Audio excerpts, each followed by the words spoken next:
Hello, everybody. I'm Abir Shinawi.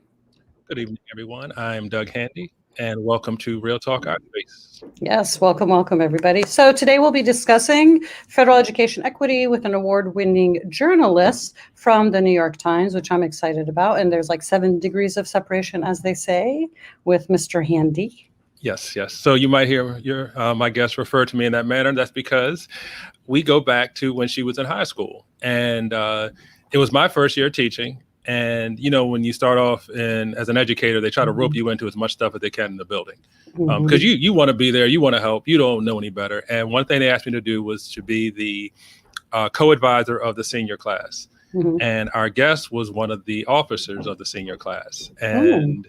I remember she made an impression upon me because she is fearless and she speaks her mind, and I always knew where she stood. And it's just amazing. Like years later, I think I was looking on Twitter and found out that she's a journalist. I didn't even know all this stuff. And but she'll talk about how she got there. But this is one of those proud moments. We know as teachers, we love to see our students succeed. And our guest is, to me, as a journalist, to me, I would say she is without peer. I think she is that good.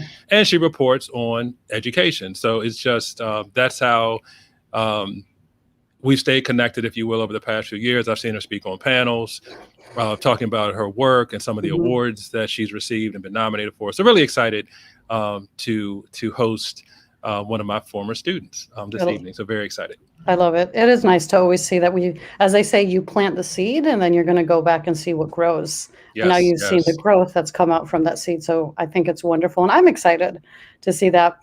So before we begin, as we always tell people, please subscribe to our YouTube channel. Please. If you want to see all of our shows, they're all uploaded. But also sometimes, people can't make it when they see us live. If you subscribe to our YouTube channel, you'll be able to see all of our episodes. If you have any comments, questions, you have ideas, you can email us at realtalkourspace@gmail.com. Follow us on Instagram, realtalk_ourspace. And our favorite spot, I love Twitter. I don't know. So we are at Real Talk Our Spa 1. We didn't get the choice of picking it, so just think of it as a spa. And then the number 1. So, right. that's how it is. It's a good, relaxing place to be. Yeah, it is. And we do have a comment. Oh, there we go. There's Mr. our guy. Tang. How are you, Joe? Tang, new father, Joe Tang. Look at that baby. Oh, has to. And Mrs. Tang. Congratulations. Yes. I know. Is she precious? Right. Well, you got to see the right? kicks. Penelope and the kicks that he got for her, because I asked him. So, he's starting off early, huh? So, Joe, if you want later, you can tell us what kicks you got for the little baby. Right. So Joe's a 2-time guest. We might have to, when it's time, Joe, we got to get you on, maybe with some extended, some of the family members. That would be great. With their kicks. Yes. But good to see you, Joe. Thank you for joining us this evening. It's wonderful. All right. Without further ado, let's continue. Let's do that. We will bring on our guest, and she is Erica L. Green. She is a correspondent in the Washington Bureau of the New York Times, covering federal education policy with a focus on the education department. And one of the topics that's near and dear to Abir and me, educational equity. Now, Erica joined the Times in March 2017 from the Baltimore Sun, where she covered the Baltimore City public school system, of which I'm a product, for 7 years. So you can see a lot of connections with Erica, and we are very excited to have her join us this evening and share with you some of her wonderful work and her story. So welcome, Erica, to Real Talk Our Space. Hello, Erica. Hello. Thank you for having me. Thanks for being on the show. Super, super excited. So we're going to dive right in. And this is our, kind of our staple question that we like to ask our guest, which is, what is your migration story? So it started in Northwest Baltimore, where I was born and spent most of my childhood. I grew up in Park Heights, went to elementary school there. I spent 7 years of my life there before my family made headlines in the Baltimore Sun for one of the most devastating days of our lives, and my life for sure. When my mother, my 4-year-old nephew, was found dead on our couch. My mother and my sister went to prison for causing his death. and I was propelled into the foster care system. And, foster homes, group homes, landed with a family member in what was not a great situation, not a healthy household. But one of the benefits of being in that household was she moved to Howard County. And that is where I attended part of middle school and high school, went to Wild Lake High School where I met Mr. Handy. Wild Lake. Yes, I will call him Mr. Handy forever. We'll take that. I know. It's still, I do the same thing, Eric. That's how I was raised. That's how I was raised. I encountered great teachers throughout my life, but particularly in Howard County, who knew some of the challenges that I had faced and took it upon themselves to look after me and make sure that I reached my full potential despite my circumstances.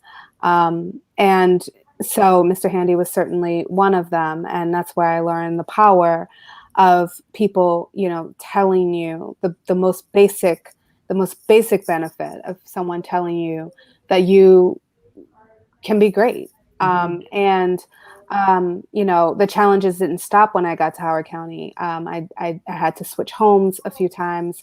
I landed with a teacher actually who took me home.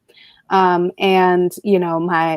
biological family very much were still a part of my life. My mother was eventually released from prison. I took on a role of caretaker for her all while in high school. Mr. Handy probably didn't know that. I was surrounded by a lot of support and love, but I was who I was. I was still, the 7-year-old from Park Heights. So, I got to college with the help of the support that I received in high school. I went to Goucher College. It was a great school. It was great for me. I studied communications and political science. I was on the newspaper, but I didn't know that I knew I wanted to be a journalist because I was just so fascinated by how journalists had taken my family's business and put it in the streets. And I was always fascinated by how that happens. Really, I have been reading this story recently, the Baltimore Sun stories about my mother, because she recently passed away. So yeah, thank you. So I interned at the Baltimore Sun. I was not good enough to write then. And so I did podcasts, and I went, to someone and said, no, really, I've recorded and edited podcasts, and just absorbed everything about a newsroom. And I went and said, how do I get good enough to write? And they said, you go to journalism school, you go to one of these schools, Columbia, Medill, and Northwestern or Missouri. And I was like, what are those schools? But I found them and applied, went to Medill because I wanted to go to Chicago because that's where Oprah went. And there's always a Chicago connection in our every show. Episode has a Chicago. Oh, really? Yeah. Beer grew up in Chicago. Yeah. Oh. And I was like, all right, Chicago it is. Went to Medill. Got my graduate degree in journalism there, came back home, which I knew I always wanted to do because I was going to work at the Baltimore Sun. And, part of that I know now was to reclaim my own story through telling others. So, came back home, worked in a small weekly newspaper in Frederick County. And I was there for 15 months before the Sun interviewed me and hired me at 24. And they had just gone through a big, what we call the massacre.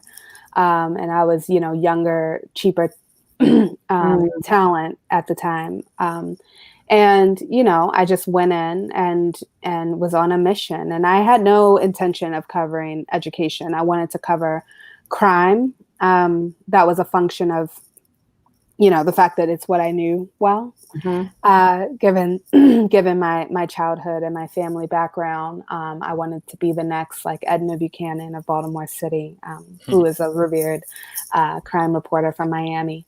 And but at the time they were just so thin, and the education reporter had left. And so I needed something to do. I didn't want to just, sit at my desk. And I went to the education reporter, Liz Bowie, and was like, can I help you? And I covered, no one was covering Baltimore City. And I covered my first story, like a month in, about like health centers being cut at the city government level, and a bunch of schools, and some of the most underserved neighborhoods in the city were having their health centers cut. And I wrote that story, and I never looked back. There wasn't even a conversation about the fact that Baltimore City was going to be my beat, or education being my beat. I just saw it on the website one day, next to my name in the directory. And that's how I became the Baltimore City education reporter. And I did that for 7 years, and was, had children and got married, and was, pregnant with my second child, unbeknownst to many people, when an email from the New York Times dropped into my inbox. And that was really jarring and scary. And that's just not a place that I had ever, really desired to work at, frankly. I mean, I was going to turn off the lights at the Baltimore Sun. I mean, that is what, when you come from where I come from, you don't want much except for what you want. Right. So yeah,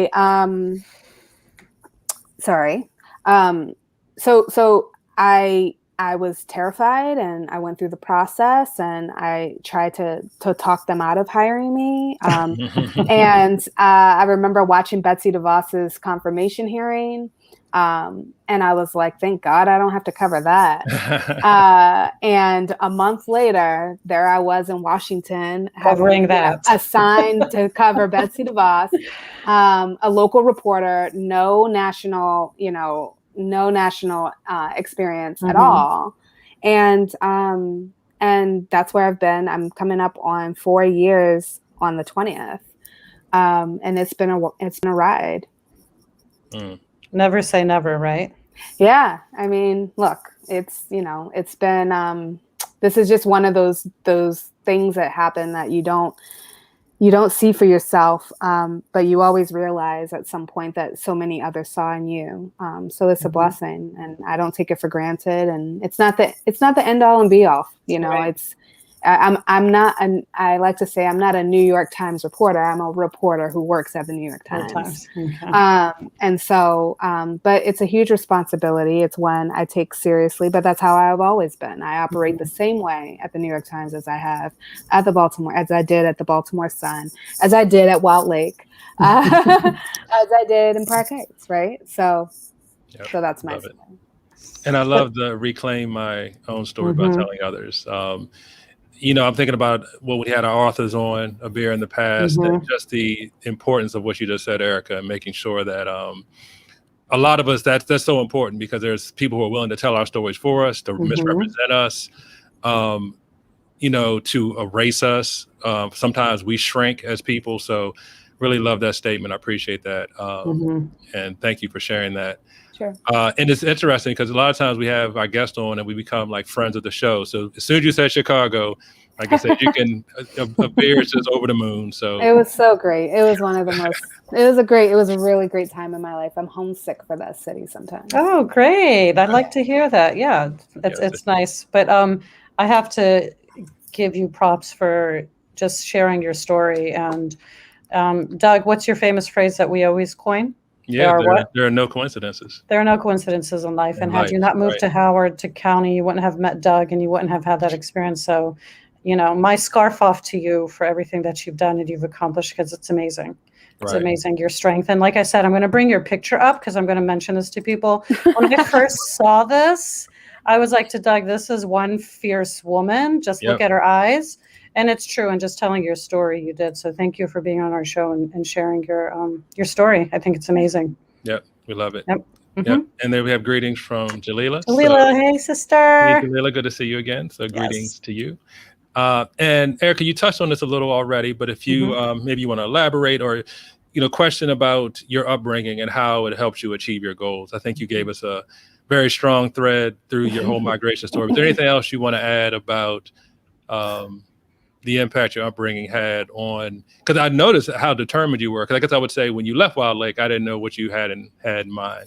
Like I said, as she represented that senior class for real, and she did not shrink in these meetings, and it was good. Erica was she could be challenging, but I know I will tell you, I appreciate that in students because I this is their time. Right.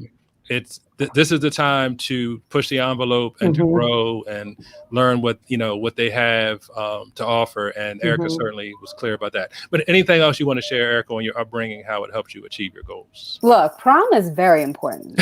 You need to be very detail oriented. Okay. The silent auction. I'll never forget that. God, I'm really doing this. Oh my goodness. Yes. Which I'm realizing prom is such an American thing. I have a friend who's British and they're like, I don't know, even a high school graduation is a very American thing. It's like not a big deal in other countries. So when you say that, that's funny, but go ahead. It's very important. No, I mean, look, I've been reflecting on this so much, just in recent weeks. Everything you see on the page has everything to do with my upbringing. I mean, and I know that journalists get into this, or not so much anymore, but especially as I came through the journalism ranks, there was always this big debate about objectivity and not bringing your own experiences to your journalism. And I think that went out the window a few years ago. And the elevating marginalized voices, the highlighting injustices against children, also highlighting the incredible resiliency of children, holding accountable those who don't provide the opportunities that children deserve to reach their full potential. I know these sound like platitudes, but all of that is it's in my portfolio. And, I do those stories because that's my job. But I do them by centering people who have been, left in the shadows while other people have spoken for them or created a narrative about them. And, my job is to empower the young people of this country to make sure that, and to make sure that they get the education that they deserve. And so, I make no apologies for that. And that's very much a reflection of the fact that, I came from the actual bottom. And you couldn't tell me that just because I was traumatized or because my mother was a drug dealer or because, I had murderers in my family, that, virtually everybody in my immediate family went to prison but me. Wow. You can't tell me that students who share that background can't learn. You can't, no superintendent in the country can tell me that because I know differently. And so, it's at the root of everything that I am. And that's why you see the kinds of stories from me that you do. And I am fearless. I have lost everything. I can lose this job tomorrow and it will not be the biggest thing that I have lost. Right. So that is very empowering too. And there's a certain authenticity that I think has been missing, especially for Black, Brown, and other marginalized groups, in the national discourse, especially in the press, especially at a paper like the Times, and frankly at the Sun, for real. So, and I really see myself as a preservationist in that regard. I let people speak for themselves and let them tell their own truths and their own stories, whether it's no matter how uncomfortable. And, you know, there's this journalistic motto, you know, comfort the afflicted, afflict the comfortable. And for so long, it's been just a motto. And when we do it, it causes alarm. But I take that very, very seriously. And that has everything to do with my background. I am in love with this quote that you just gave us, seeing yourself as a preservationist. Mm-hmm. I don't think I've ever heard that used in the context that you put it in. Like I hear the word preservationist or preserve or in other contexts, but the way you made it sound was heavy. It really gave that weight to your work and what your mission is. So I think that's beautiful. I think we should start using that from now on, Doug. I mean, we do that, Erica. We take some guests. We'll give credit. We yeah, it's fine. You don't have to give me credit. I mean, I always say, and I've said this, like, you know, I see myself as almost like a historian, right? Mm-hmm. Like and I say, you know, when people ask 50, 75 years from now, mm-hmm. how that generation came to be, I want them to go back and be able to look at my stories mm-hmm. and connect the dots. Mm-hmm. And I mean, look at this pandemic. You know, right. I'm very intentional about the stories that I'm doing during this time when so much is exposed and so many fault lines that have been there forever, right, have completely fallen through. And so, you know, when we ask, oh my God, how did this happen? You know, people will have answers. Right. Yeah. I love that. And me being a historian, you know, you making that connection, but it's true. You know, we want to know what our legacy is going to be. You know, what legacy do you leave after? So you spoke about, you know, being an advocate for, you know, Black and brown and marginalized students. We also know as educators, you know, our Black girls are also marginalized extremes in schools. So what have you faced for roadblocks as a Black female reporter, and what has helped you navigate the roadblock? Because we see all of these nasty things that are given to female reporters in general, but add the layer of being a woman of color. What are the roadblocks and what has that been like for you, for your experience? Yeah, so I did a whole story on Black girls. I would highly recommend. It's one of my proudest. Right. Not because I wrote it, but because it's really important, and we had not seen anything like it in a long time. Okay.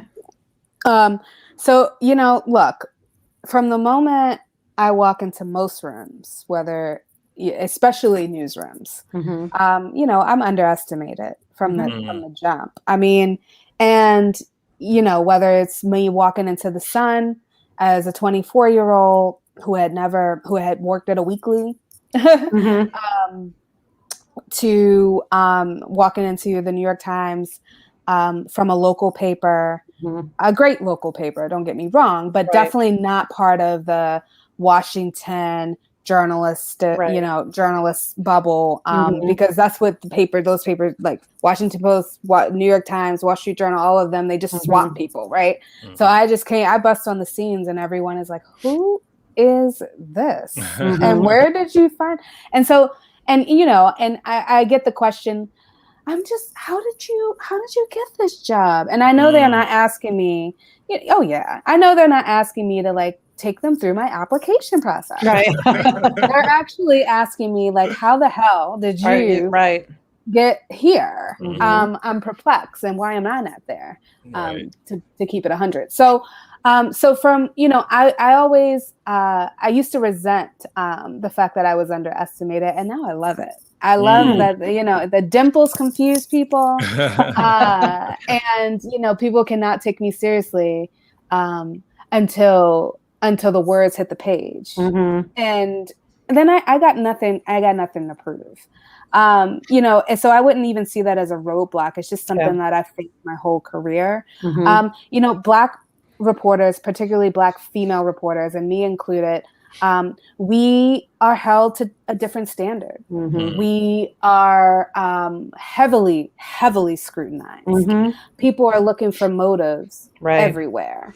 And that's why I'm kind of so open, right? You don't have to look, you can ask me. But we, you know, we just have to work twice as hard for half the credit. Right. And that's why we don't get into these businesses usually for ourselves. You know, if I wanted to do something that would be a lot less stress or more money or less, you know, visibility so that I can, you know, protect myself, I would have done something else. Right. We are, you know, we're usually in this for on a mission, and one that is very, you know, journalistic, but also one that is very reflective of our own experiences, and because we understand that we have something to contribute to the national discourse and conversation that isn't there.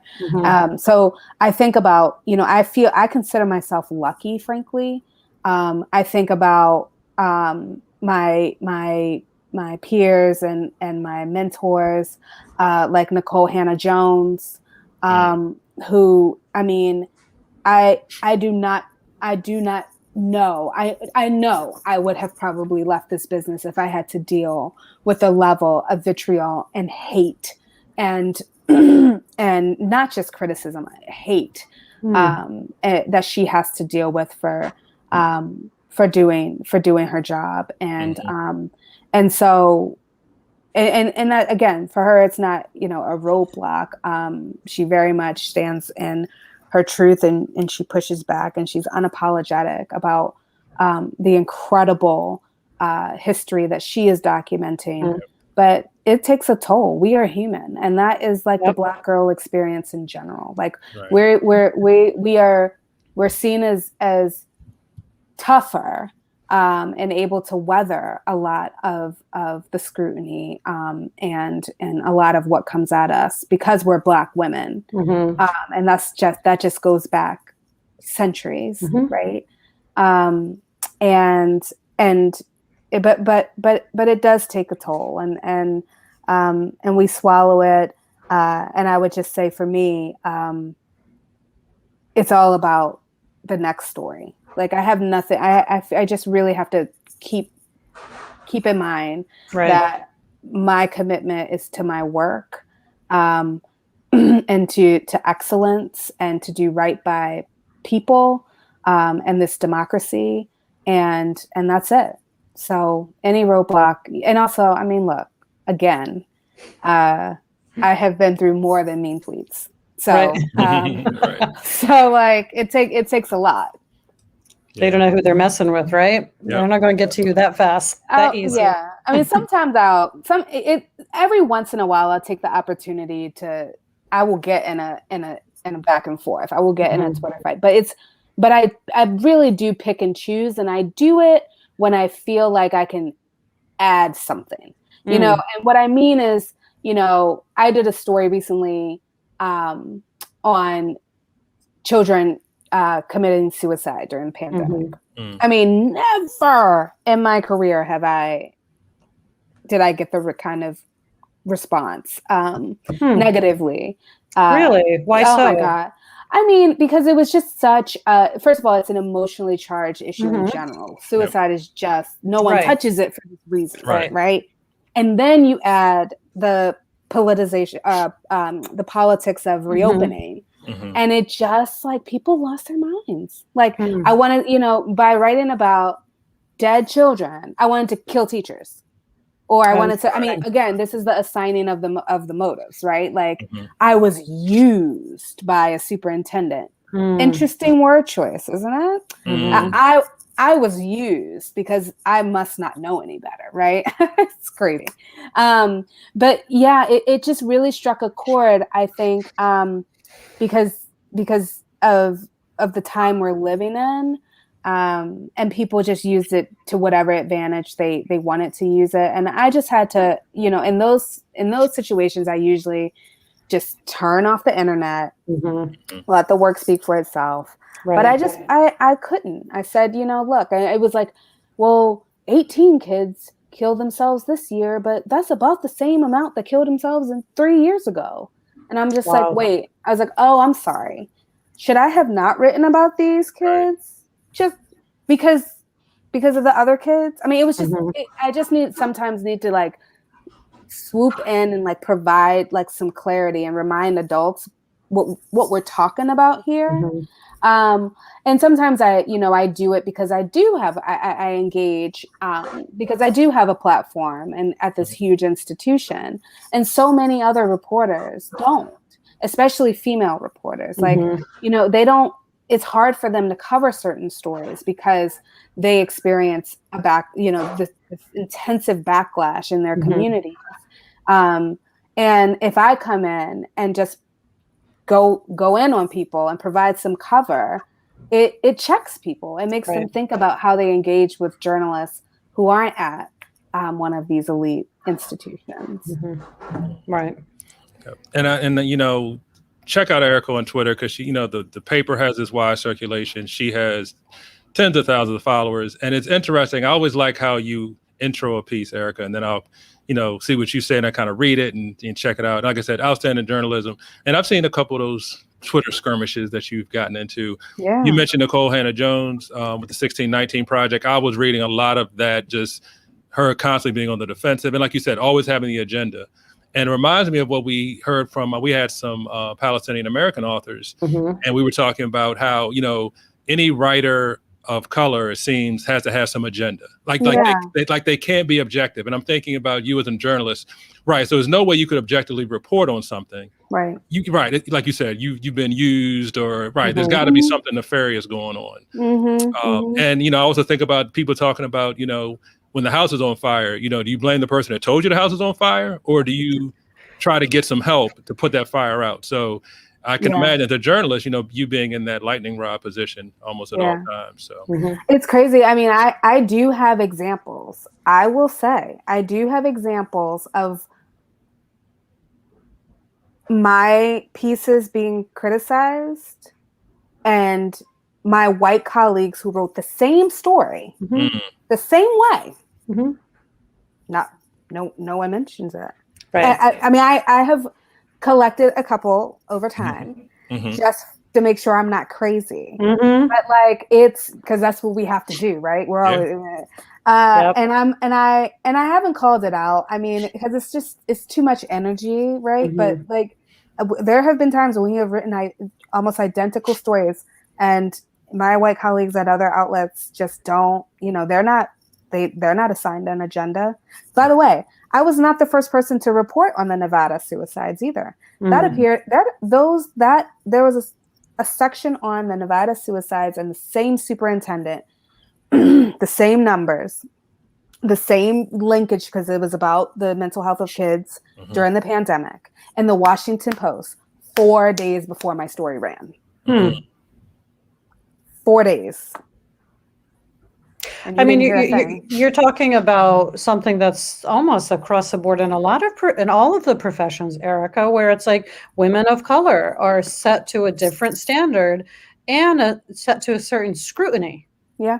And just like you said, like it could, like for us, for being in education, you have certain, if you're writing curriculum or if you're a teacher, it's the same way. Teachers of color have been saying this for decades and for decades. So yes, it's what you're saying, unfortunately, is not uncommon.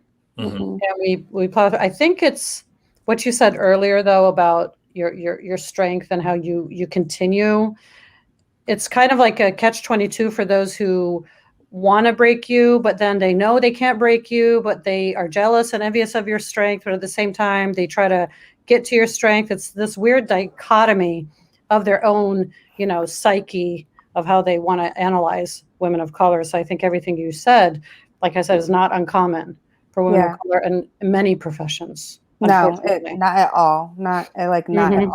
Not at all. Right. And I'm sitting in this comment for a while because this is how Erica started, right? And Kabir, we've had countless conversations amongst colleagues, right? And it's like you said, Erica, they start with, they underestimate you. And it's like you said, Kabir, something they have in their own head. So they've underestimated you, and then they find out what you're really about, and then it becomes a business of trying to take you down a notch. Like time and time, and like you said, story after story or project after project. So yeah, this is I'm gonna just And I will say, look, the 9 times out of 10, my pieces are widely praised. I have a lot of support, especially from my fellow colleagues in the business.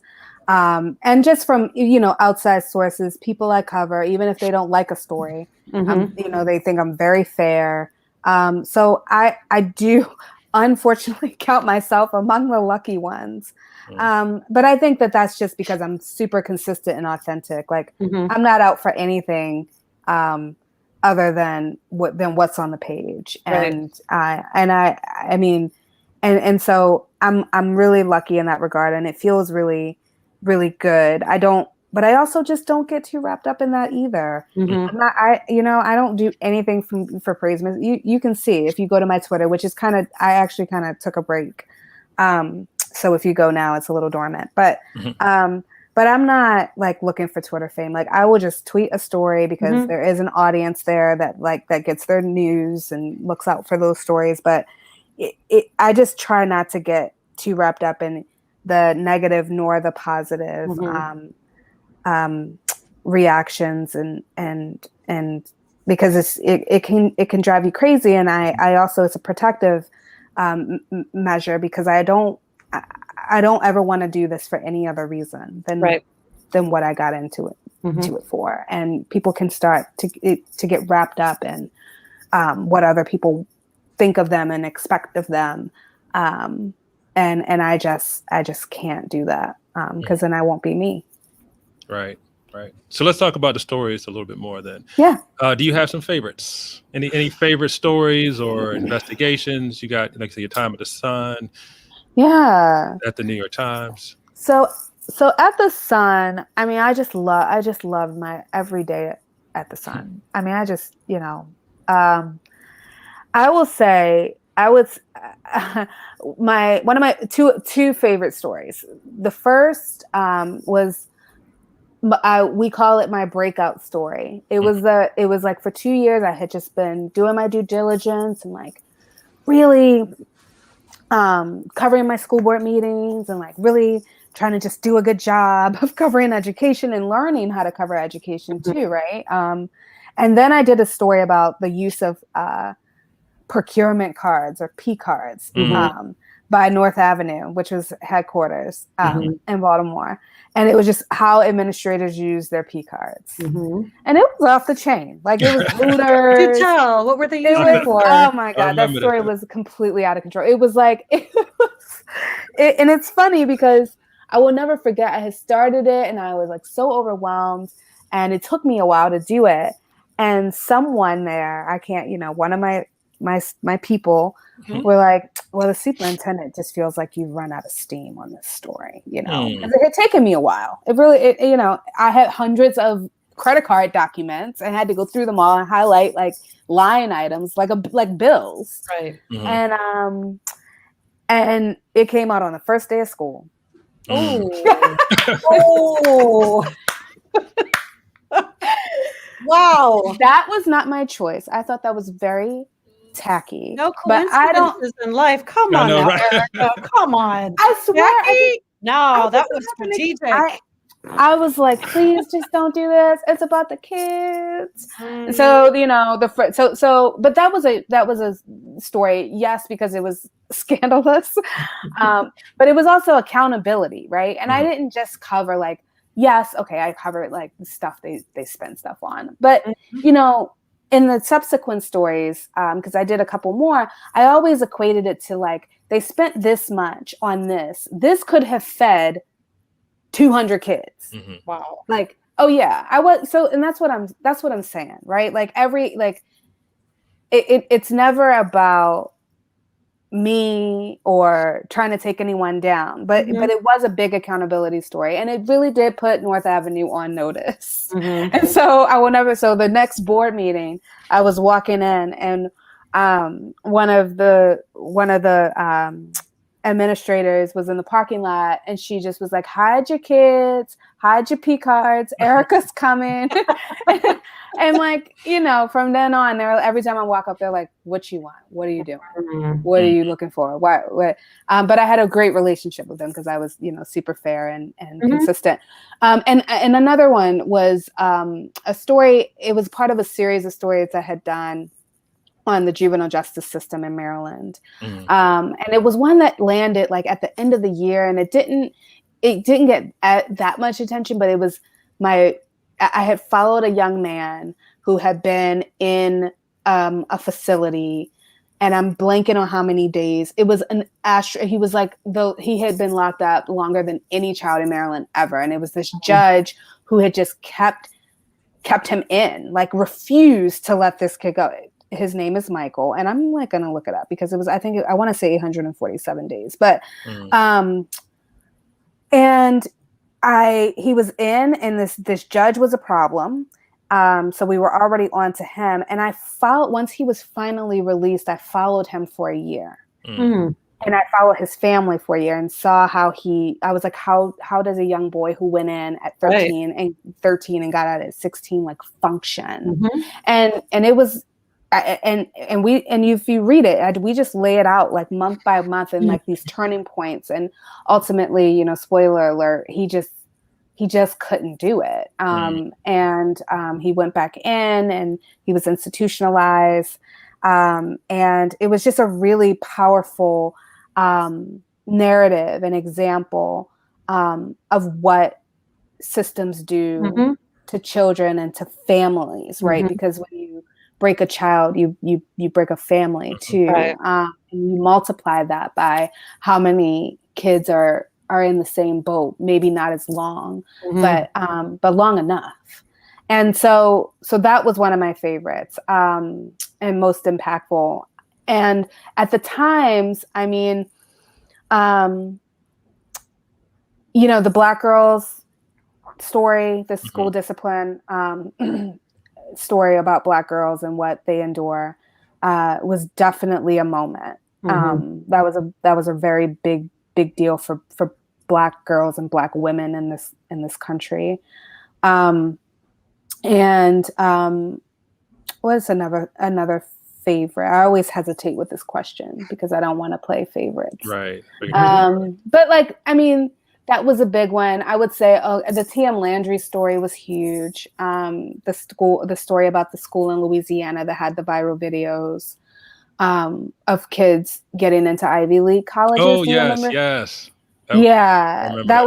It was not a favorite story by any stretch. It was a horrible story, and it was probably the worst reporting experience of my life. But it needed to be done. And that obviously made a big splash. It was on, it was part of the New York Times' TV series called The Weekly. I am writing a book on that story with my co-author Katie Benner, who covers the Justice Department at the Times. So that was a really important story. But yeah, I would say those are the ones that I would highlight. I feel like I'm forgetting, but those are the ones I wrote down in preparation for this. So. Thank you. So, from female to female, what advice would you give females who are wanting to become journalists? What are some things that you would say you should do this and avoid this from the mistakes or things that I've learned? What is some advice you would give to the ladies out there? I thought about this question a lot, and I just don't, truly, like, I'm not, like, I don't consider myself a big, I don't have any big, like, pieces of advice or transformative moments that I've had navigating this myself, except for like to do you. Like that is what I do. And I know that sounds but like I just we know what we face as women. And look, that's not gonna go away just because we make it to any stratosphere of a business or institution. Mm-hmm. I have found that staying true to myself as a little Black girl from Baltimore, who is fearless and who truly, like, again, has very little to lose, except for my dignity and integrity, Mm-hmm. which frankly I feel I'm more the protector of than anybody else. I just do me. I was very unhappy for a very short period of time in my career.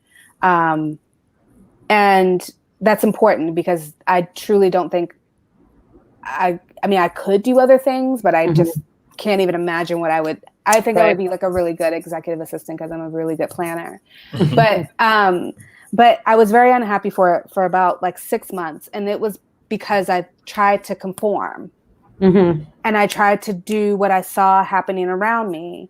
I tried to be like the white male reporter sitting across from me that I heard on the phone, or do stories that I saw being elevated to certain parts of the paper and getting the attention of certain people at the paper. And I was miserable. And I was absolutely miserable trying to be someone that I wasn't. And once I decided that I was not doing that anymore, and I was just going to do the stories that I knew how to do, that no one else knew how to do, mostly because I was a Black female. I never looked back. I have never felt that way before. And now when I just kept churning them out. And now when I'm on a journey, everyone's like, all right, we look forward to seeing it when you're done. I mean, it's very, it gave me a lot of autonomy and agency, and so my advice would be, to always be mindful. You know what you're facing, be strategic. But just do you. I like the strategic part, because although some people want to be as authentic as they are, I think one of the best pieces of advice I got from a female administrator that I have, who are still good friends, she's like, Abby, remember, if they're playing checkers, you got to be playing chess, which is true. Life is all about strategy. And I think for females in general, you got to be one step ahead of the game. Yeah. And lean on your fellow women. I mean, I would not. Oh my God. That is my advice. There you go. I could not have navigated. Yeah. See, we got there. We got right. there. Talk it out. So no, I mean, I, especially because I do just do me, and I'm just like, whatever. No, I mean, I listen to the other women who have come before me and who have, been able to navigate certain, situations, at both the Sun and the Times. And they help me a lot. They very much are like, look, you just do this for this period of time, and then your next step is this. And I'm like, oh, okay. And then there's sometimes they're like, Erica, you can't just be doing you. Get with the program. And I'm like, all right, this time. But it's, I guess I also just have an incredible network of strong women, of all backgrounds, and particularly women of color, and not just Black and Hispanic, but Asian, and otherwise, who we really, really, really lean on each other. We really do. Abir, what's your phrase? We fix each other's crowns. Yeah, that's what we do, because sometimes they get a little tilted, but we kind of and we don't want to tear each other down. So we fix it. I think I got a rap career going on, but no, I think that's profound. I think for females, that particular crew, and I think humans in general. But I got to speak also. I'm going to keep it personal. Local media. I do have my crew of like females, but I also have our core four that Doug and I are a part of, that you have to find the right people who are going to tell you the right things to make you do make the right moves, because there's not going to a lot of people out there who care much for you. Right.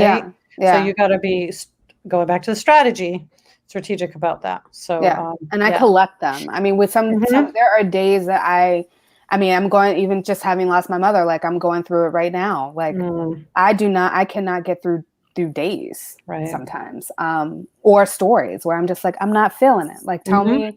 And they're like, you know, they remind me of how I pitched it in the beginning and why I was so excited. And I'm like, okay, I can get through this. Or I'm dealing with an editor or outside forces that and they really I mean, leaning. It's like literal leaning, Right. when we could touch other humans. Well, what you give in, you're going to get out as well, Erica. So it's your, you know, I believe in that. You put in the universe, it's going to come back to you. Absolutely. You know, so speaking of strategy, you know, we hate to see our guests go because we're loving this conversation, and I'm so fortunate to have met you. And like I told Doug, I've been excited about the show ever since, you know, its inception. But for strategy purposes, you know, the question that we want to know is, which artist would you have to perform an album about your life and why? And what would the album title be? Okay. Well, first of all, the first artist part has got to be a slam dunk. The artist is Queen Bey. Okay. Most decorated artist in the Grammy history. Right. In case you missed it. And I'm not giving this title. I can't do it. What? I can't. What? No. This is real talk. Come on, Erica. We won't let you go that easy. Do it. What's the title? It would be Beyonce, and the album title. You gonna put this on Twitter? Don't put this on Twitter. It's on YouTube. Yeah, it's on YouTube. Yeah, is this recorded? Right. I see. I know what I agreed to. You're on the record. I know. I'm aware. I can't do it. Yes, you can. Let's call it no. You had enough time to think about this, Erica. I know, and I really did come up with a good title. Say it. I can't. Why? Right, it would be Beyonce, and the album title would be Kool-Aid. You know, like lemonade. Yeah. And let me tell you why, though. Literally, it's like the first thing I learned to make. Okay. So I can it evokes like this idea of me and my childhood home, standing on a stool, putting the water and the powder in, and like churning. It just reminds me of home. It really does. Aww. And it's like really terrible for you. You know, who hasn't had Kool-Aid when they were growing up? I know. My favorite flavor was red. Right. Yes. Same. What's your favorite flavor? There you go. Red. Right. Red. It's not. Yeah. And it just, you know, it wasn't the healthiest, but it sustained you. And it just reminds me of home. It very much reflects. That makes total sense. I think that's amazing. And Beyonce did lemonade, so you can do Kool-Aid. I'm just saying. Right. You know, she's giving homage to her Southern roots with lemonade, and you're doing it's got a metaphor right there, but Kool-Aid, as long as we're the same flavor as red, that's good with me. Flavor. Right. Beyonce, if you're watching, make that album. Yes. All right. Wonderful. Okay, so Erica, we appreciate your time with us. Before we let you go, though, we do have one last question for you. So it's a little routine we do here on Real Talk Our Space. We call it the 4x4 Challenge. So you talked about, your upbringing and things that helped you become who you are and impacted your life. So one of the things for me and for Abir as well is hip hop. So we talk about the foundational aspects of hip hop, so graffiti art, DJing, breaking, b-boy, b-girl, and of course the MC. So we just asked, as a guest, can you name one person or one artist from each of those pillars that has resonated with you throughout your life? Surprise! Wait. Notice how we keep that out of the questions. Yeah, but go back to the pillars. This I know they usually ask, your pillars. So MC. B-boy, B-girl, DJ, and graffiti art.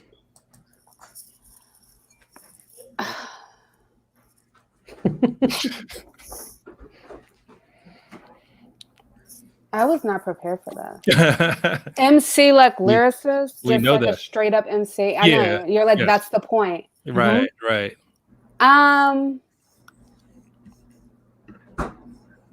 I'll go with. I mean, who has influenced my favorite. I mean, it has to be Biggie. Okay, you good make the choice. criteria, Biggie. Okay, Mhm. All right. I just went with it. So that's your MC. How about if my you know MC. B-boy, B-girl, DJ, and graffiti artist? I don't know any graffiti artists. Okay. Okay. A DJ. Mhm.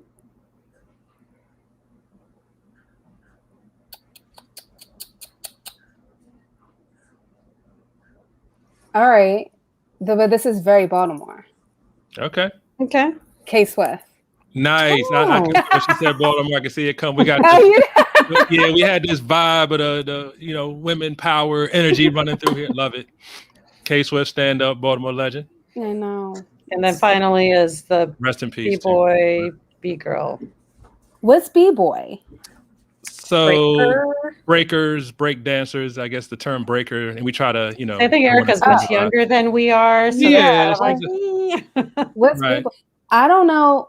I don't think I know any break dancers. Okay. We never want to assume though. Okay, no break. Okay. No worries. All right. Sorry. No, no problem. Well, you got 2 out of 4. I got 2 out of 4. Yeah. Yeah, so 50%. Hopefully you didn't rack up a whole lot of those. Right. You did better at Wild Lake, thank goodness. Oh, that's too funny. So, Erica, again, thank you so much for being on our show, for sharing your story. I'm in awe of everything that you've accomplished and everything that you're doing. Again, she may be on hiatus, but we're still going to have y'all follow her at Erica for Twitter at Erica LG. And I'm a follower as well. And we hope to read many more of your stories and keep doing what you're doing. And we would love to see you again on our show. Of course. Thank you so much for having me. It was really fun. Thank you so much. Thank 50%. You know I'm an overachiever. Now I'm going to go like research all these. No. Thank you guys. Take care. Stay safe for us too. Take care. All right. Bye-bye. Have a good night. Yep. That was so much. Oh my, amazing. That was right. And prayers for Erica. Yes. For mother. Yeah, that's unfortunate. And it's amazing how the human interaction and human emotions reconnect, even all the trauma that she's been through, and she ended up being the caretaker for her mother, and everything that she wasn't resentful or bitter. Like, just amazing for people to have that in them. So thanks for introducing her to us, Doug. You're welcome. My pleasure. And I knew part of her story, but not all of it. So I really appreciate her being so open and sharing with us, and just loved it. So the migration story just took off to just love the way it all unraveled and how she shared with us. So so we are appreciative of Eric and all of our guests. So thank you for those who joined us this evening and those who are watching or recording. And so, Bear, what's next for us? So we always end off with our show giving kudos to the music produced by Corey Carter. And you can follow him on Twitter at Mr. Corey Carter Teach.